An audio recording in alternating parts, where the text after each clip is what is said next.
చంద్రబాబు వెన్నుపోటుకు రెండేళ్లు కార్యక్రమం సక్సెస్ పై వైసీపీ అధినేత మాజీ సీఎం జగన్మోహన్ రెడ్డి హర్షం వ్యక్తం చేశారు. ప్రజల తరపున పోరాటం ఆగదు, మోసాలను నిలదీస్తామంటూ ఆయన ట్వీట్ చేశారు. ఇక 2 years of CBN backstabbing hashtag తో ఎక్స్ లో వైఎస్ జగన్ పోస్ట్ చేశారు. రెండేళ్ల నరాసుర పాలన, రాష్ట్రానికి ప్రజలకు వెన్నుపోటు, ర్యాలీలు ప్రజాగ్రహానికి అద్దం పట్టాయని ట్వీట్ చేశారు ఆయన.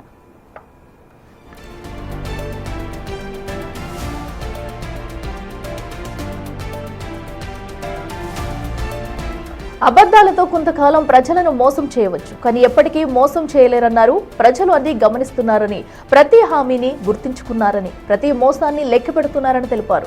ఈ నరాసుర పాలనకు వ్యతిరేకంగా ప్రజల తరపున తమ పోరాటం ఆగదని వెల్లడించారు.